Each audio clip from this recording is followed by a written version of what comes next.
My first guest tonight is a terrific actor. He is in the best show on television right now. The best show on television. It's have you got Netflix? Yeah, hell yeah. All right, it's called Peaky Blinders. Yeah, that's right. It's about a criminal gang in Britain at the end of the First World War. Right. It's like I watched it. I was like, what the? Tutti frutti.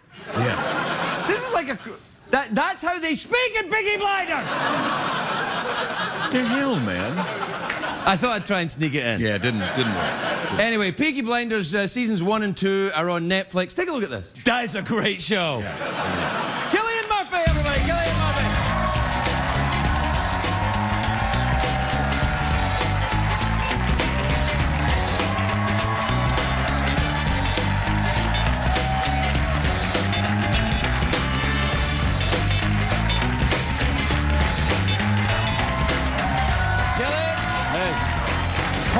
Congratulations. I am not kidding. I came in one day and said to everybody, I didn't, before I even knew you were on, I said, you've got to see this show. It's amazing. Oh, thanks, man. Were you aware when you were putting it together of just how crazy this thing is? It's pretty wild. Yeah, no, I mean, I read the first 2 scripts. Right. You know, and that's your mistake. Never do that as an actor. Yeah. Well, if you go off the name alone, it doesn't reveal much. You know? I know. I thought it was about dancing or something. You know. Really, you can't tell. Right. But it was so compelling and so unusual and unique, and yeah, I was hooked immediately. The name Peaky Blinders is the name of the gang, right? And they were a real gang in Birmingham. Is that right? That's right. Yeah. And I mean, the name.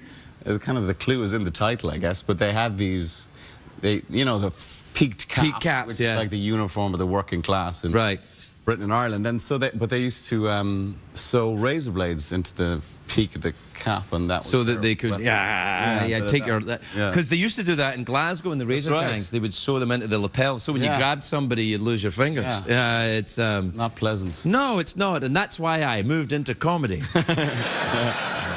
But what's interesting to me is you're Irish, clearly, and you play someone from Birmingham who's interacting with a lot of Irish people. Yes. Do you ever sit with an actor and think, that's not very good, that accent you're doing? Well, the thing about this was that everybody was doing different accents. Right. Like, I was doing Birmingham. The Irish characters were like, you know, the Annabelle Wallace who plays Irish, she's raised in Portugal. Sam Neill, he's a Kiwi, he's playing Belfast. Sam Neill's accent is great in this, isn't it? Yeah, he sounds a bit like Ian Paisley. Yeah, is that what he did? Is that what the accent he was looking at? I think he was going for a bit of that. Right. Yeah, fire and brimstone. It's really weird. It's such an odd show. It's like The Wire made by Kurosawa in Britain at the turn of the century. It's nuts. It's a great description. Well, it kind of is. It's just bananas. Yeah. And what I'm fascinated by as well is that it's a working class story. That's the thing. You see, I think in Britain, for ages, like the upper middle class and the aristocracy are so well represented in drama, but never really the working class. Right, it's all Downton Abbey. I say, Charles, no, absolutely. Yeah, a lot of that. And the thing is, in America, the working class are kind of mythologized, you know, like in gangster shows, and so we hadn't really done that. So it was kind of, you know, it was time for that to happen, I think. And Winston Churchill is a character, not a sympathetic character in the show. Not really, no. No, he did some bad stuff as well as some great stuff. Right, yeah. You know? I mean, it was the thing about Churchill is people forget, because they used to say in Britain, I don't know if he's the right man, but he was the right man for the job then. Exactly. Which they also used to say about Stalin. You know, it's like... It's like to stop Hitler, you needed a kind of neutron bomb like that. But it was, it's an astonishing, because my grandfather hated Winston Churchill. Right. And you never got that because he put machine guns out in George Square in Glasgow when they thought there was going to be a revolution before the First World War, and then during and after. Yeah, he wasn't a very popular man in Ireland back then. No, I suppose not. But I think in like my character, what my character sees in him in the show is that he did go to the trenches, and he did. He was. That's true. You know, he was the real deal. Yeah. So you got to hand that to him. But yeah, it's fascinating to have somebody like that as a main or a featured character in a show like that. You know, a major historical figure. Now, the character that you play is was he a real guy? Did he really exist? There was a Shelby family. Yeah. In fact, the writer Steve Knight is from Birmingham. So and he, you know, all these stories were passed down to him through his parents. Through his, I think his mother was like a runner for an illegal bookmaking gang. Good Lord. So he had them as a child, and these memories, and he wanted to tell this story. And so this family did exist, and he always used to remember them as being incredibly dapper, despite not having much money, and you know, and very fierce.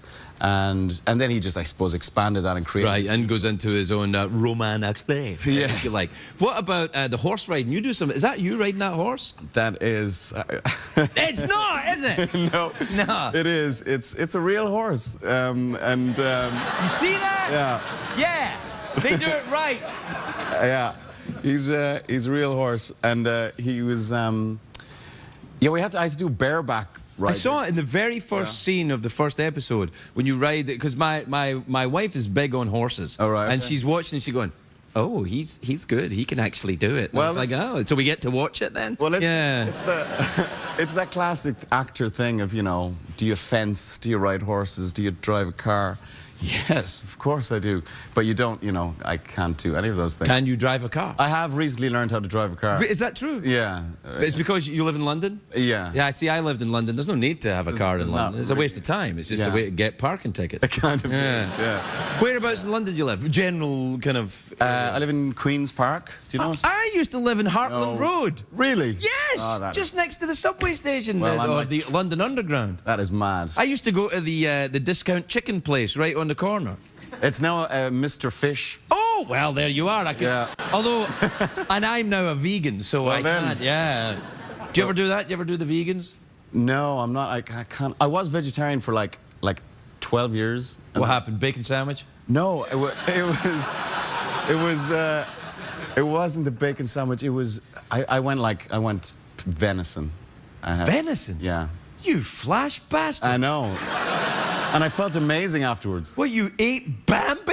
Yeah. For 12 years you didn't eat meat and then you ate Bambi? It tasted so good. We'll be right back with Cillian Murphy, everybody. Cillian Murphy.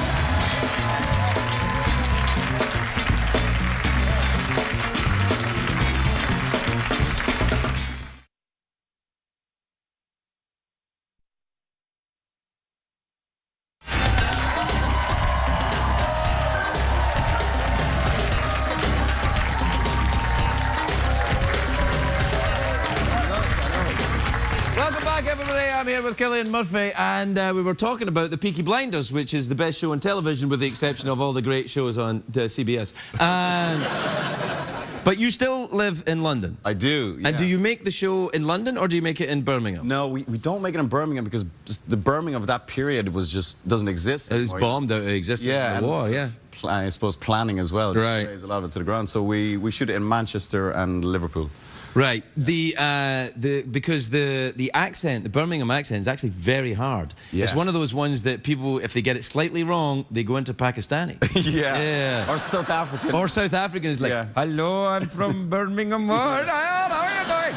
Yeah, it's a tricky one. It's a tricky one. It is. And it's to sort of make it sound cool as well. Or not cool, but, you know, if you're a gangster, it's important to have some element of... Yes, not that we're for a moment suggesting that a life of crime is cool. No.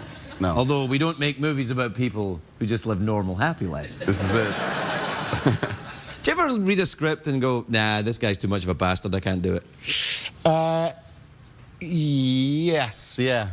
I mean, I think, and it's great fun playing like a down-the-line bad guy, but what's much more interesting is someone that's like a mixture of moral ambiguity. Oh, there you go. Yeah, and it seems to be that, like, that seems to be the way telly is moving. It's all about, like, you know, the sort of the anti-hero and... Well, I think television now is, because most people that used to go and see thoughtful movies don't go and see thoughtful movies. They stay home and they watch thoughtful movies on television. Yeah.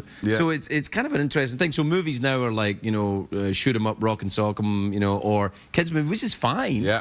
You ever done one of them? Which one? Well, the 28 Days Later thing. Oh, yeah. That was good fun. A lot of zombie action in that. A lot of zombies in that. You took your complete clothes off. You went full Kardashian in that movie. Yeah, I did do that. Yes. Thanks. Now everyone will be like Googling that right now. Find it on the internet. You don't necessarily have to use Google. You can use whatever search engine is legal on CBS. So, do you have a pet? I have a cat, yes. Oh, really? A cat, you said? Yes, I do. Got a cat? He's a ginger cat. You have no idea what kind of cat he is, do you?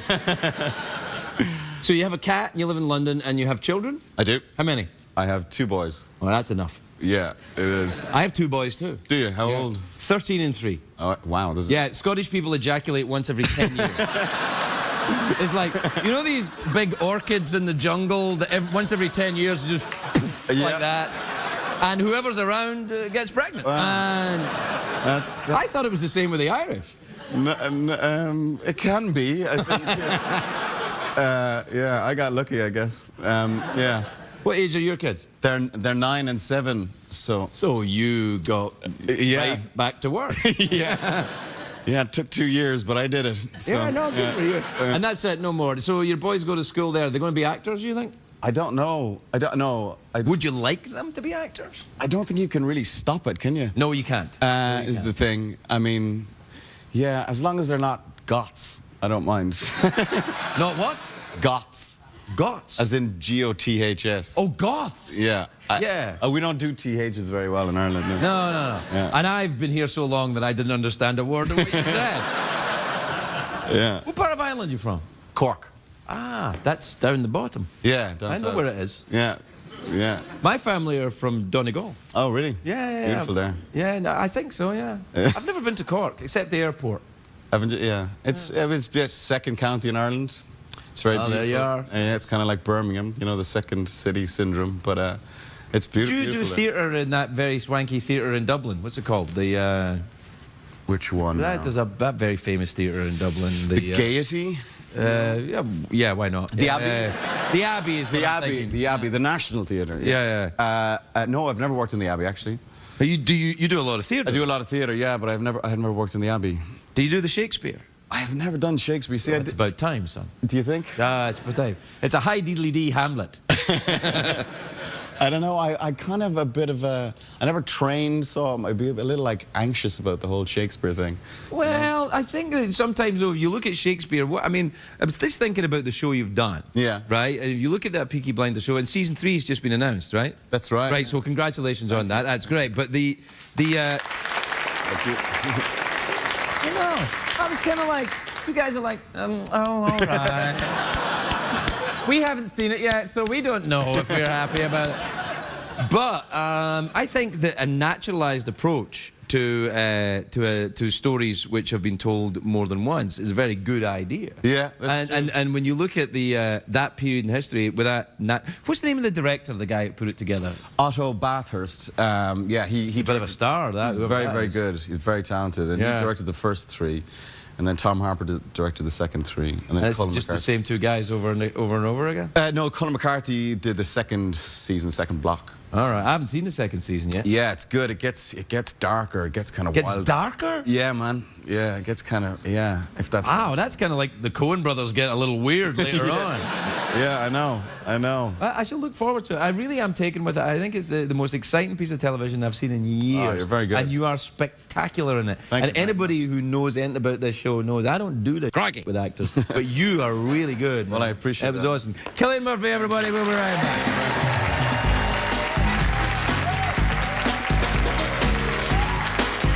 There's some harmonica. Sweet. And you can drum. I'll drum. Well, ooh, I like drumming. Here, do you like that? We both have drums. Given the thing. Do you like? Can you do this? You know, Mike Longo taught Benny Wallace this thing from Dizzy Gillespie. Here it is.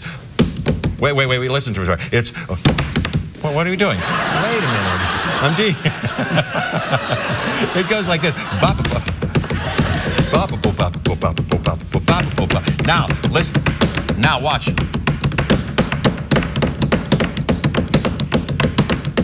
Now watch.